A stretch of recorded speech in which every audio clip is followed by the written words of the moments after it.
Bom dia a todos. A palestra do nosso irmão estava bem interessante, né? Mas chegou a hora dos nossos trabalhos dar início. Então, para que nós possamos preparar o ambiente, ou melhor, intensificar o preparo, né? Que desde há muito a espiritualidade aqui já está trabalhando, eu vou ler do livro Vigiai e Orai, psicografia de Carlos Bacelli pelo irmão José, a mensagem Previne-te. Não te exponhas ao perigo da tentação. Ainda não te...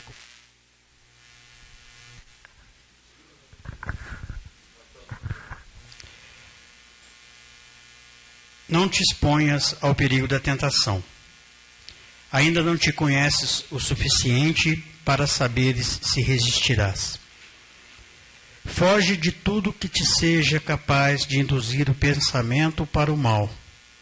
Imagens exteriores criam clichês mentais. Não alimentes a imaginação doentia, acalentando desejos infelizes. Quem cede o pouco acabará por ceder muito. Tudo começa na primeira vez. Se te reconheces de vontade débil, afasta-te das pessoas que possam influenciar-te negativamente. Não as escutes em excesso. Quando as escutes, quem se demora ouvindo conversas inconvenientes, acaba por deixar-se sugestionar.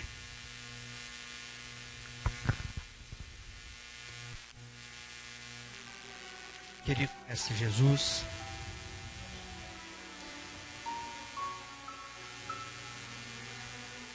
já nos sentindo envolvidos por essas sublimes vibrações, te agradecemos mais uma vez a oportunidade de aqui estarmos nessa manhã radiosa de domingo, sentindo a presença amiga da equipe espiritual que nos ampara, que nos acolhe sempre, e pedindo para que o Senhor ajude a abrirmos os corações para mais os ensinamentos da manhã. Que todos que aqui vieram possam receber aquilo que precisam, principalmente no merecimento de cada um. Que a tua luz, a tua paz e a tua harmonia envolvam-nos hoje e sempre. Então hoje o Manuel vai fazer para nós o tema livre e em seguida o Marco vai fazer para nós o Evangelho.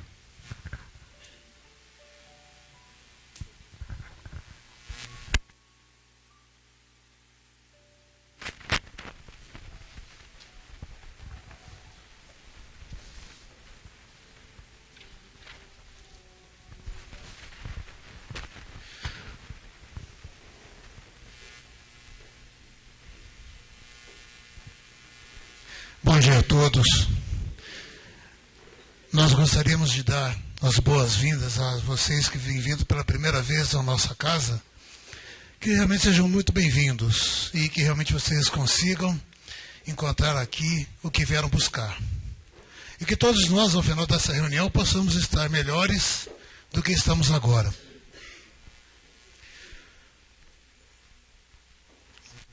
Fomos criados por Deus para sermos felizes.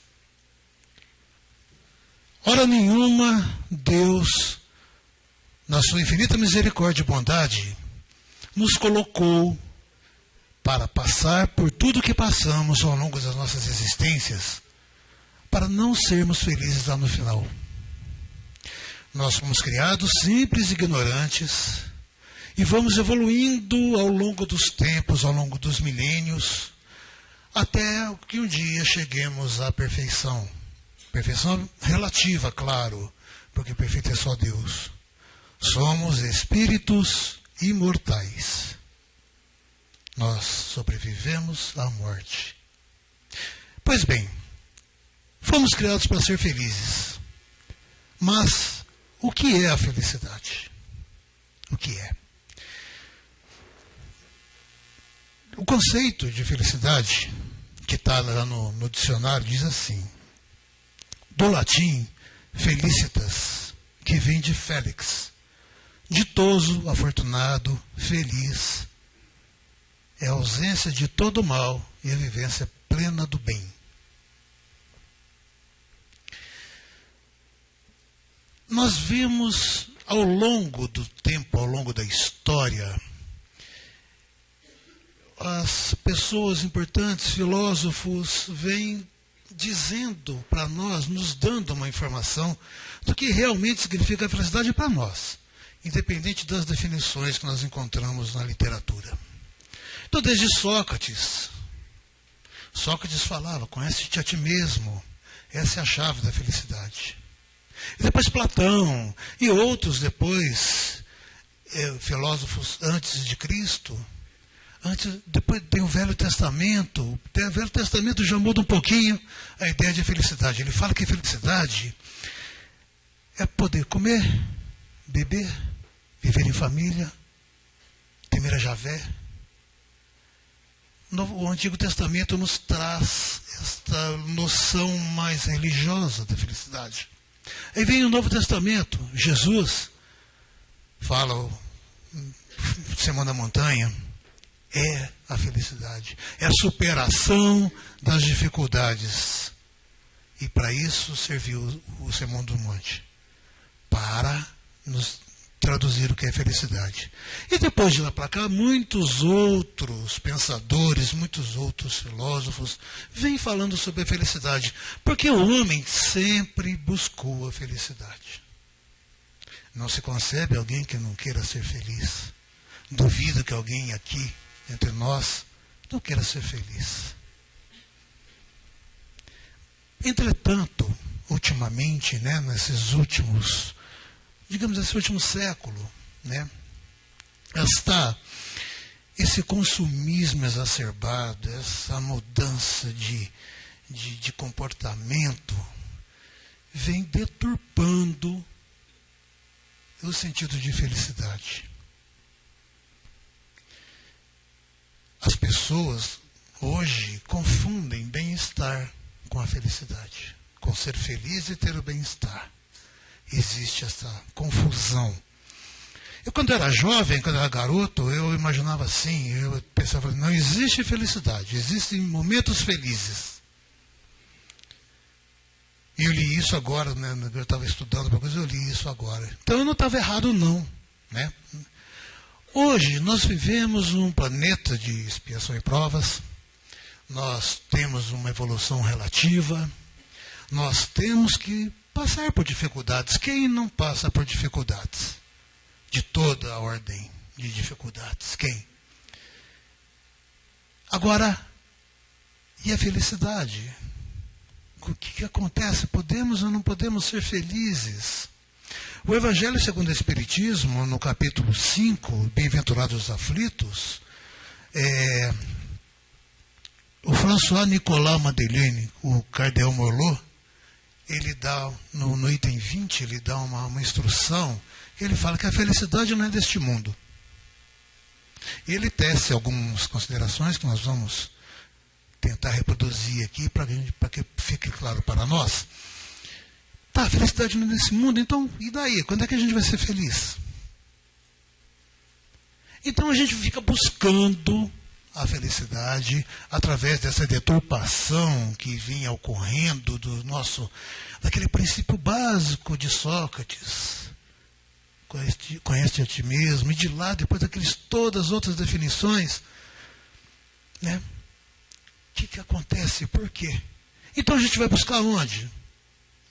A gente vai buscar satisfazer o desejo material, a busca da riqueza, ou a busca do prazer, seja ele qual for, prazer sexual, prazer de viajar, prazer na bebida, nos vícios, no poder, na influência. E vamos buscando, porque a partir do momento que se deturpou a ideia, nós abraçamos essa nova ideia e vamos buscando estas alternativas, este bem-estar, que efêmero, dura pouco. Hoje a gente está rico, amanhã não está mais. Então, se a gente é feliz, entre aspas, durante algum tempo, passa a não ser. A gente tem poder, depois perde. A gente tem prazer em viajar, depois não tem mais. E nós vamos caminhando dessa maneira, e sofrendo, e sofrendo.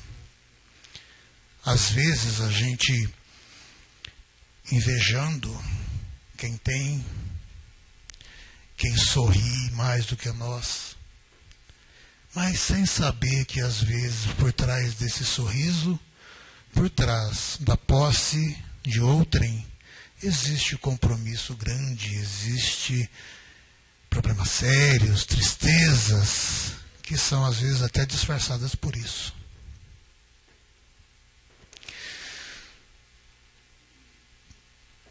Então, voltando ao Evangelho segundo o Espiritismo, a felicidade não é deste mundo. Mas será que não? Será que não é possível? Vamos fazer uma análise do nosso comportamento, do nosso dia a dia, da nossa postura com relação a nós mesmos. Quem de nós não bota a culpa da felicidade em outro? Felicidade não, infelicidade, né? É mais comum, não é verdade? Ou é na esposa, ou é no marido, ela não me faz. A gente casa para ser feliz, não é assim que a gente se casa para ser feliz? Quem que se casa para fazer o outro feliz? Quem, quando estava lá diante do padre no altar, falou, não, eu estou aqui porque eu vou fazer ela feliz, eu vou fazer ele feliz. Quem? Não, nós casamos para sermos felizes. E quando não somos, a culpa é dele, ele me fez infeliz. Isso me fez infeliz, a perda daquilo me fez infeliz, está me fazendo infeliz. E olhem só o reflexo desta ideia, o reflexo desta banalização da felicidade e da confusão que se faz entre a felicidade e o bem-estar. Então é hora de nós nos esclarecermos a respeito. É hora de começarmos a pensar efetivamente em poder sermos felizes aqui. Mas aquela verdadeira felicidade, aquela traduzida no Sermão do Monte, aquela que faz nós nos encontrarmos conosco mesmo, todo dia de manhã no espelho, fala, cara, você vai ser feliz hoje. Essa é a hora. Nós costumamos projetar para o futuro. Ah, vou ser feliz no futuro. Vamos sim, vamos. Daqui uns 100 mil anos, talvez, 500 mil anos, não sei quando é que a gente vai poder deixar de encarnar, dependendo da matéria, que a gente for um espírito puro, seremos felizes, claro que seremos. Mas é importante que nós tenhamos em mente que nós podemos sim. Tem uma coisa interessante que eu anotei aqui. O Livro dos Espíritos, na questão 920, Kardec pergunta assim: pode o homem gozar de completa felicidade na Terra? O Espírito Verdade responde: não. Por isso que a vida lhe foi dada como prova ou expiação. Dele, porém, depende a suavização de seus males e o ser tão feliz quanto possível na Terra. Então, vamos começar. Temos o que nós temos. Temos dinheiro, temos poder, temos influências. Isso tudo é emprestado por Deus, nada é nosso. Então, primeira coisa, Não podemos nos apegar a isso, não podemos deixar, colocar na conquista dessas coisas, né, a nossa felicidade, porque, conforme nós já estudamos aqui várias vezes, a reencarnação, Deus permite que nós tenhamos hoje, mas numa próxima não tenhamos, e a gente vai mudando. Então tudo é emprestado por Deus. Somos usufrutuários. Isso não quer dizer que não queiramos ter alguma coisa. Claro, podemos ter sim. Por que não? O importante é como nos comportaremos se perdermos aquilo. Percebe? Então, quero ter um carro do ano, um carro que vale 150 mil reais. Trabalho, compro. Na primeira esquina vem bate, pega fogo, eu esqueci de fazer o seguro, pronto, perdi. Como é que eu vou me comportar? Isso vai me fazer infeliz? Percebem a diferença? Podemos sim, podemos ter, podemos conquistar, podemos nos candidatar a um cargo eletivo. Se não formos eleitos, ficaremos infelizes, seremos infelizes por isso? Ou se formos eleitos e não formos reeleitos, seremos infelizes? Esse deve ser o nosso comportamento, a nossa postura diante das coisas mundanas, porque o conceito de felicidade que nós vemos é mundano, né? Como nós podemos ver agora há pouco. Então, gente, temos efetivamente que começar a pensar na nossa realização enquanto espíritos imortais. Agora, se nós formos analisar profundamente o Sermão do Monte, nós vamos perceber que a nossa felicidade é proporcional à felicidade que proporcionamos. A nossa felicidade, ela é proporcional ao bem que fazemos a outrem, ao nosso próximo. Está vendo como que a gente casa não é para ser feliz, é para fazer o outro feliz? Está vendo que como a gente tem bens, a gente é um industrial, a gente é um empresário bem-sucedido, não é para nós termos o bem-estar, mas para proporcionar bem-estar para as pessoas que nos cercam? Porque vejam bem, o casar, né? Que todo mundo aqui, se não é casado, vai ser, e vamos que. Olha, se a gente consegue fazer o outro feliz, a gente vai ser feliz por isso. Olha que coisa simples. Não é complicado. Se a gente se propõe a fazer o bem, a gente vai ser feliz porque conseguiu. Porque a gente está fazendo uma pessoa feliz, uma comunidade feliz. Mesma coisa, se temos o poder nas mãos, se chegamos lá numa Câmara de Vereadores, chegamos num Congresso, chegamos num cargo eletivo qualquer, se conseguimos fazer o bem para a comunidade, seremos felizes. Dr. Bezerra de Menezes, quando desencarnou, Maria de Nazaré disse a ele que ele poderia, já estava apto a seguir para mundos mais evoluídos do que o nosso, né, para mundos de regeneração. Mas ele não quis ir. Olha o que ele disse para o emissário de Maria de Nazaré. Enquanto houver uma lágrima de dor junto aos irmãos terrenos, eu gostaria de permanecer junto a eles, enxugando as lágrimas, balsamizando as dores.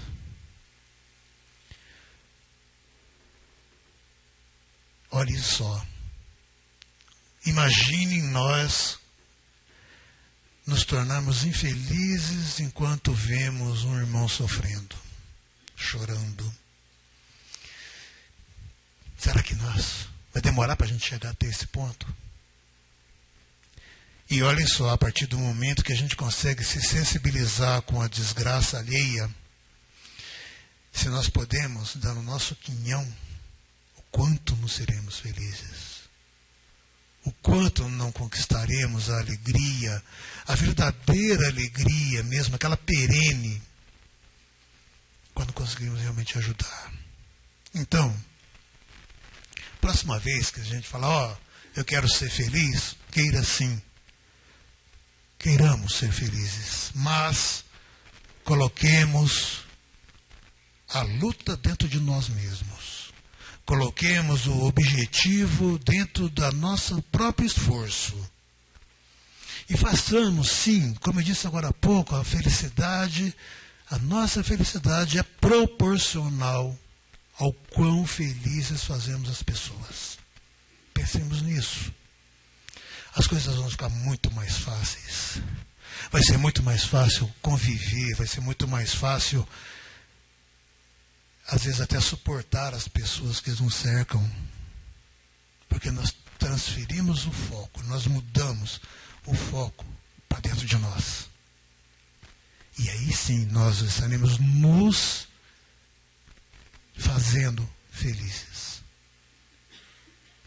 Um reflexo da felicidade das pessoas que nos cercam. Leiam o Sermão do Monte, as bem-aventuranças, reflitam, estudem mesmo e vejam cada palavra que o Mestre deixou para nós. Aí seremos felizes aqui na terra, sim. Teremos alegrias? Sim. Teremos tristezas? Sim, teremos. Sofreremos? Sofreremos. O pobre, o rico, todos sofrem. Faz parte desse nosso estágio evolutivo. Mas a felicidade independe da alegria, da tristeza, do bem-estar. Ela independe, ela é pessoal, ela é íntima. Essa é a sugestão, essa é a ideia. E que todos nós possamos efetivamente agir dessa maneira, para que sejamos felizes já, independente do que tenhamos, independente de como vivemos. Bom domingo a todos. E até domingo que vem. Agora Marco Aurélio. Bom dia a todos. Que bom estarmos aqui nessa radiosa manhã de domingo para continuarmos a nossa reflexão sobre as palavras de Jesus e o livro que nós completamos 150 anos da sua publicação, o Evangelho segundo o Espiritismo. E no capítulo de hoje, na sequência dos nossos estudos, os falsos profetas na erraticidade, que é o capítulo 21, item 10. Não acrediteis em todos os espíritos, mas provai se os espíritos são de Deus, porque já muitos falsos profetas se têm levantado no mundo. Isso está no Evangelho de João, no primeiro Evangelho de João, capítulos 4, versículo 1. O que são espíritos? São os seres inteligentes da criação. Eles povoam o universo fora do mundo espiritual. Então nós encontramos em todo o universo povoado por espíritos nos mais elevados e diferentes graus de evolução. Desde os mais ignorantes, simples ignorantes, até os perfeitos, que se aproximam da perfeição absoluta que é Deus, como disse o nosso irmão Manuel. E a doutrina vem nos mostrar o seguinte, que a gente tem que ter muito cuidado com as mensagens que são reveladas por médiuns, que não necessariamente têm a suficiente habilidade para filtrar essas mensagens. E nós encontramos então os espíritos enganadores, hipócritas, orgulhosos e pseudo-sábios, que passaram da terra para a erraticidade e se disfarçam com nomes veneráveis. Então mensagens atribuídas a personalidades de grande vulto a gente precisa ter muito cuidado. Vamos analisar essas mensagens, ver o seu conteúdo, ver o seu conteúdo e verificar se realmente essas mensagens têm a base necessária dentro do Evangelho de Jesus para que elas possam ser divulgadas e aceitas como verdades. O Espiritismo nos oferece os meios de experimentá-los, esses espíritos, ao indicar as características pelas quais se reconhecem os bons espíritos, características sempre morais e jamais materiais. É sobretudo ao discernimento dos bons e dos maus espíritos que podemos aplicar as palavras de Jesus. Reconhece-se a árvore pelos seus frutos. Uma boa árvore não pode dar maus frutos, e uma árvore má não pode dar bons frutos. Julgam-se os espíritos pela qualidade de suas obras, como a árvore pela qualidade dos seus frutos. O que é a erraticidade? Muitas vezes a gente pode pensar que erraticidade é aquele que está errando. Não. A erraticidade são dos espíritos que estão desencarnados, estão errantes entre uma encarnação e outra. Até 1943, os espíritas brasileiros tinham sobre a erraticidade uma ideia um tanto vaga. É verdade que alguns autores espiritualistas falavam dela como algo bem concreto, uma cópia da vida terrena. No entanto, isso não era encarado com muita atenção pela coletividade espiritivista, até 1943. Por quê? Em 1943, Chico Xavier, através de André Luiz, pseudônimo de um grande médico brasileiro desencarnado na década de 30, envia-nos uma série de obras que começa com Nosso Lar. O livro foi encarado de início como um misto de alegria, perplexidade, ceticismo e desconfiança. Nosso Lar era-nos apresentado como uma colônia, em tudo semelhante à Terra.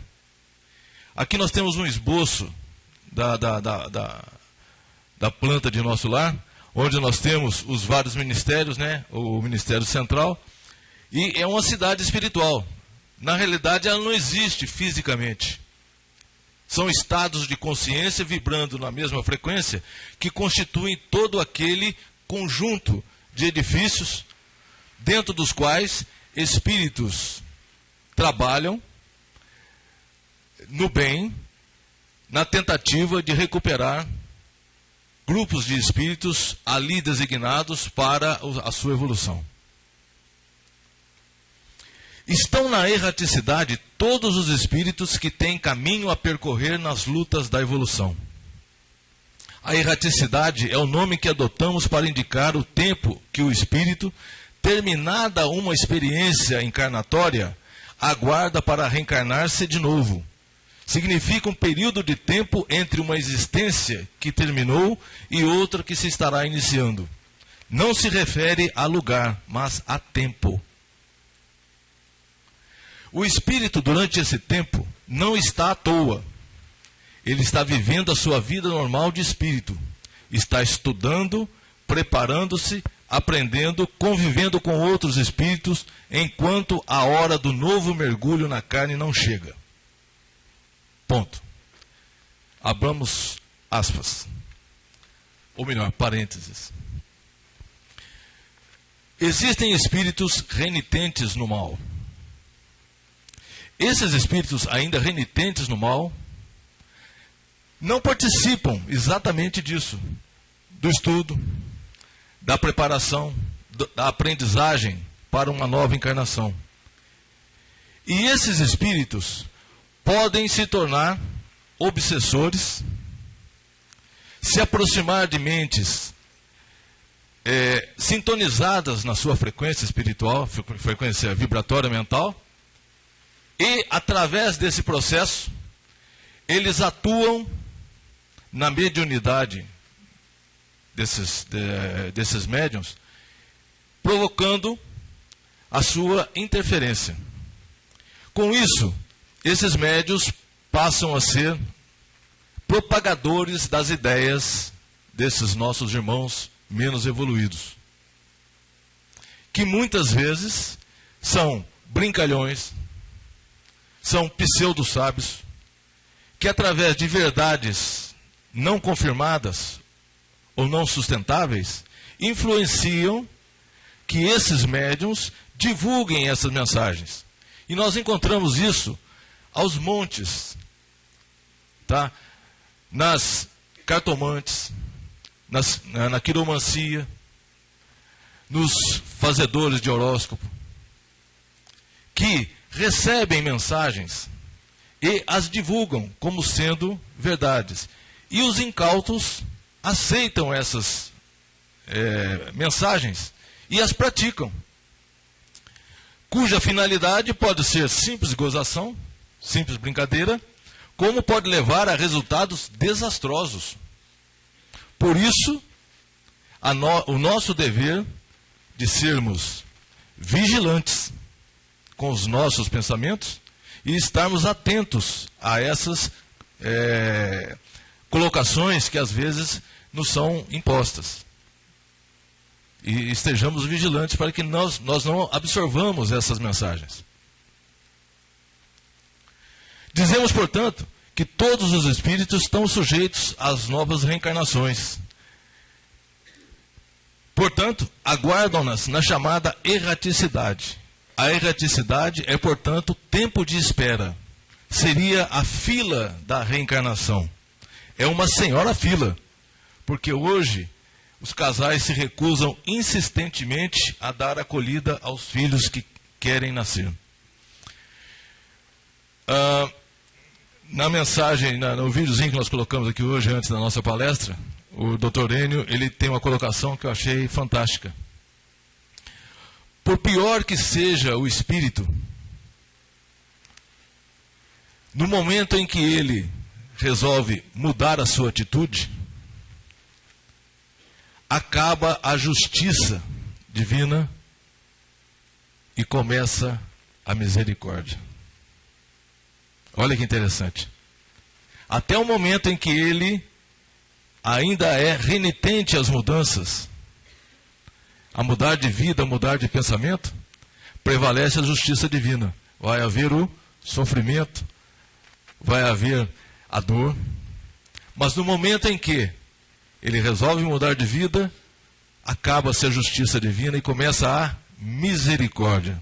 A capacidade dele refazer tudo de errado que ele fez e recomeçar sempre a nova vida. E aí a gente vai encontrar o seguinte: que tipos de reencarnação nós temos? Em linhas gerais, bem a grosso modo, nós podemos considerar quatro tipos. As reencarnações propostas são aquelas dadas pelo plano espiritual, programadas para que tudo aconteça de acordo com o plano. Leva em consideração o livre-arbítrio relativo de que dispõe o espírito. Mentores espirituais estudam, sem imposição, seus débitos e méritos, programando em seguida os principais acontecimentos da própria existência física, tendo em vista a liquidação ou diminuição de dívidas e possibilidade de progresso moral e espiritual.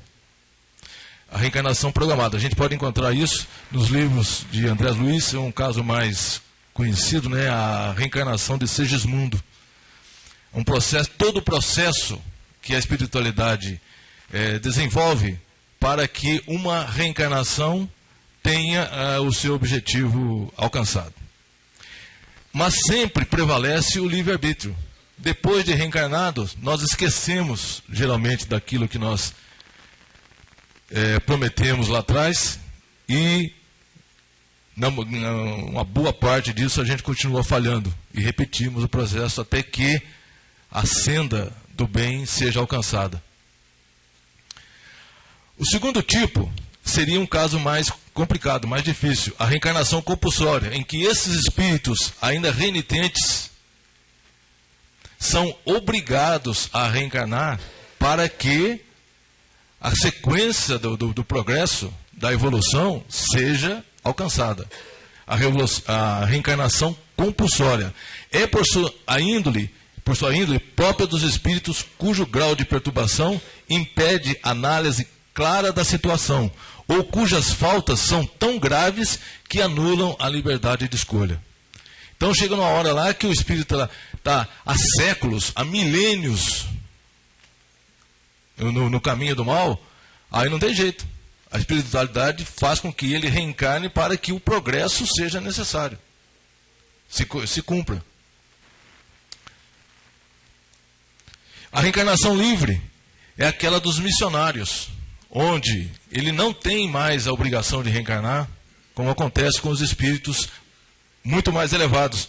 Sócrates, Buda, Krishna, notadamente Jesus de Nazaré, mesmo o nosso caso que foi citado aqui por Emanuel de Bezerra de Menezes, não havia mais necessidade dele reencarnar, tá? Mas ele resolveu permanecer no orbe, nas proximidades do orbe terrestre, para continuar a sua missão de auxílio.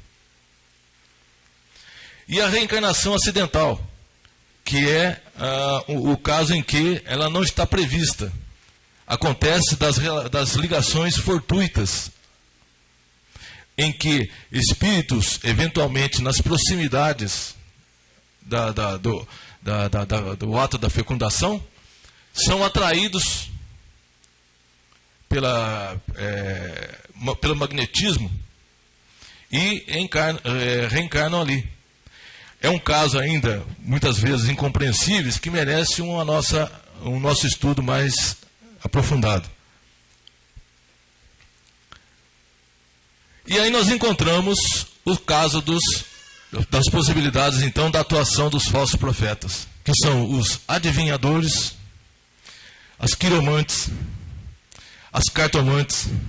Estou falando as, não, os, né? Engloba os dois sexos. E os horóscopos. Richard Simonetti, que é um grande palestrante, no seu livro Uma Razão de Viver, ele conta um caso interessante.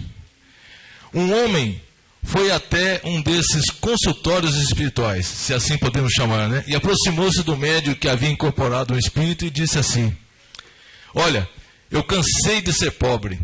O senhor tem que me ajudar. Eu preciso dar um jeito na minha vida. E o que o senhor quer que eu faça? Eu quero ganhar na loteria. Mas é muito difícil. Mas eu sei que você pode conseguir. Por favor, eu preciso. E o espírito silenciou e depois recomendou: está bem, amanhã jogue o número 23.492.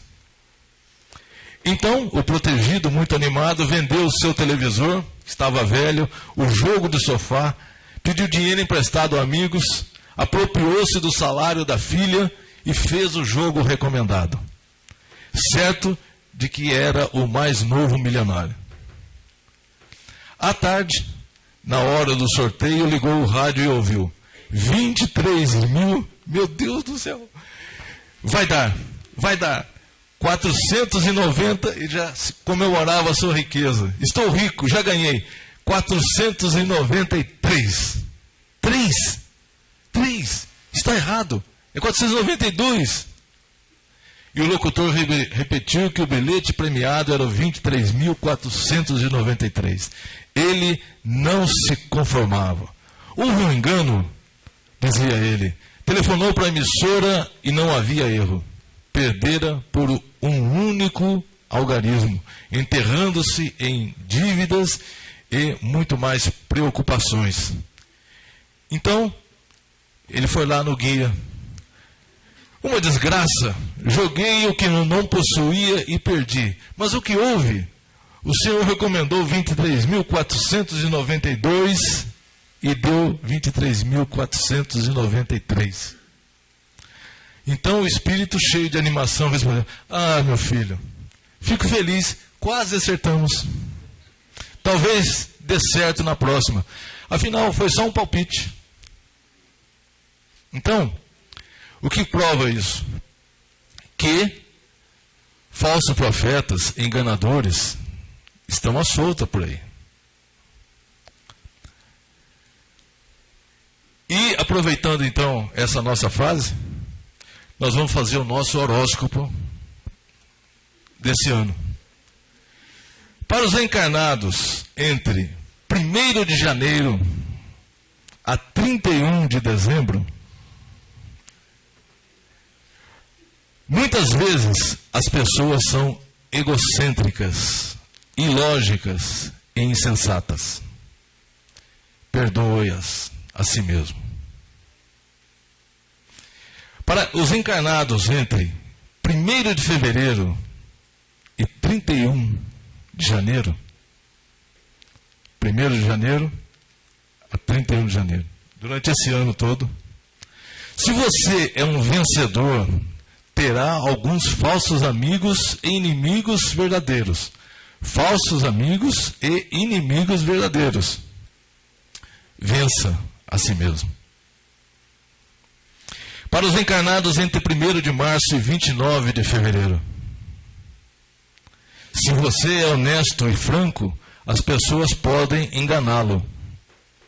Seja honesto e franco a si mesmo. Para os encarnados entre 1º de abril e 31 de março,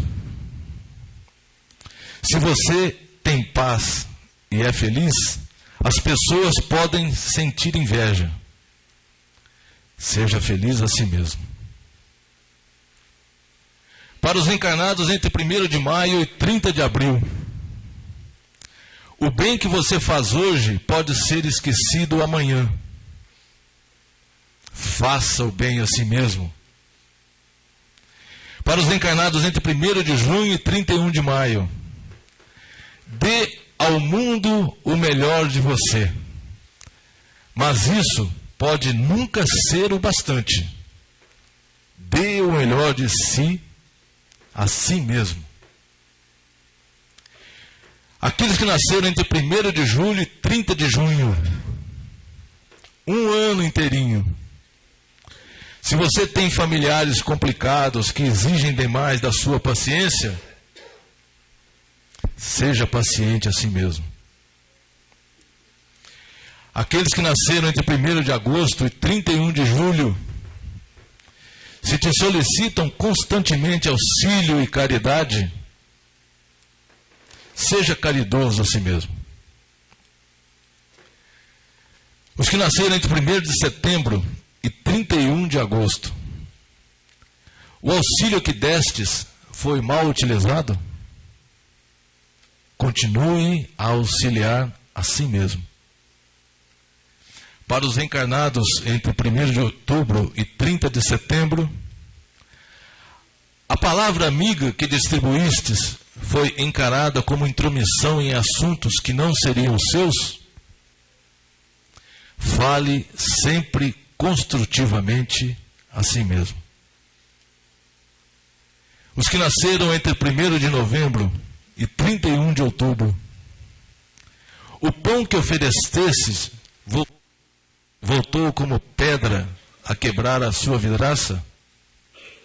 Ofereces o pão a si mesmo.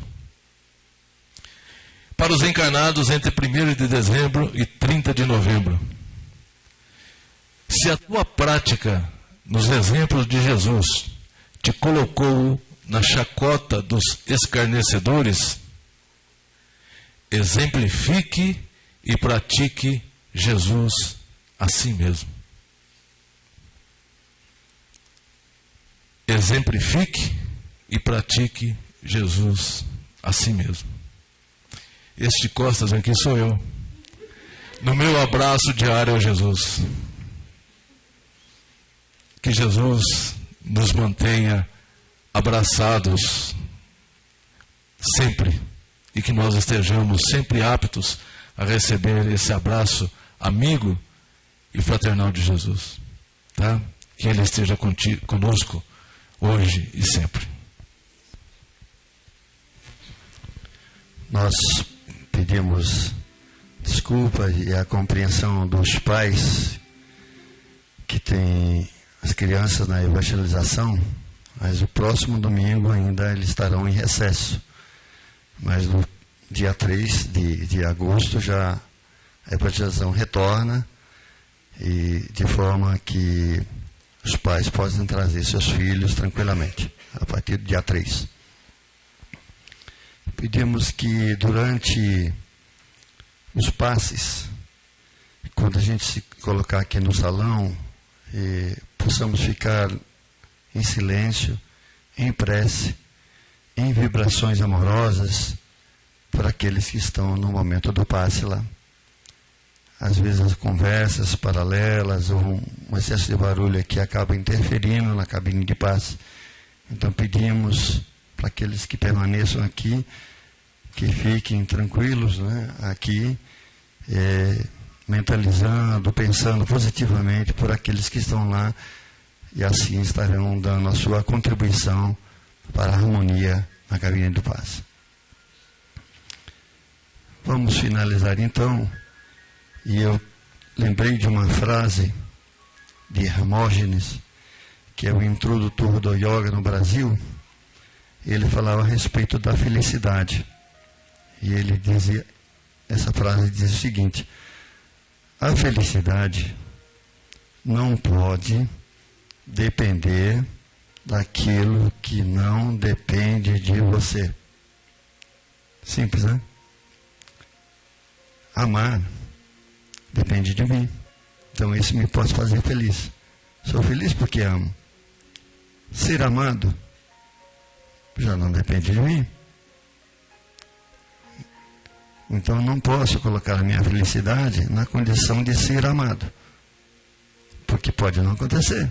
Não depende de mim. E aí eu vou ser infeliz? Não. Então é interessante essa colocação dele, né? Eu vou repetir. A felicidade não pode depender daquilo que não depende de você. Tudo que depende de você pode te fazer feliz. O que depende do outro, depende do outro. O que eu posso fazer? E é isso que a gente faz. Para ser feliz, eu preciso ser amado. Mas não depende de mim. Só um lembrete. Então vamos agora, nesse momento, serenar o nosso coração e encher-lhe de amor, porque isso depende da gente. Amor pela nossa família, pela nossa casa, pelas nossas conquistas. Amor pela doutrina que nos esclarece. Amor por Jesus, que nos ensina, na simplicidade, a amar. Amar sem condição, sem cobranças.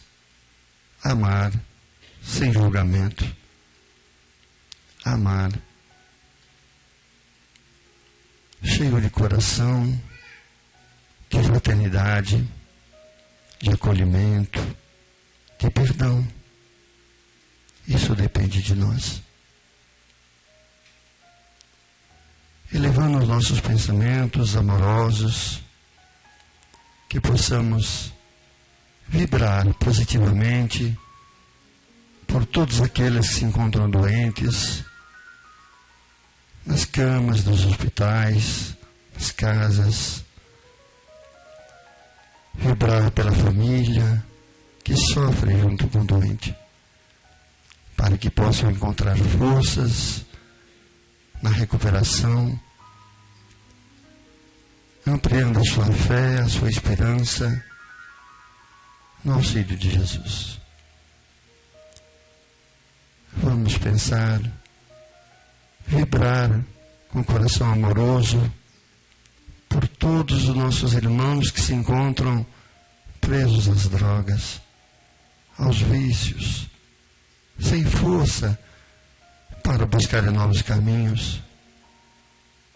Que eles sejam abençoados, que Deus, na sua infinita bondade, possa assisti-los, dar-lhes forças para sair desse pesadelo que muitas vezes os levam a anos, a fios de dores e sofrimentos. Vamos pensar positivamente e amorosamente pela nossa casa espírita, que nos acolhe aqui todos os domingos e nos outros dias da semana. Que ela seja sempre esse manancial de luz, de paz, de acolhimento, de energias refazedoras, onde possamos nos abastecer de paz, de esperança, de consolação. Vamos pensar amorosamente a Deus nosso Pai, que não abandona nunca seus filhos, que faz que todos os dias o sol se ponha para os fracos, para os fortes, para os bons e para os maus, porque todos são filhos, filhos amorosos, e Ele nunca nos abandona.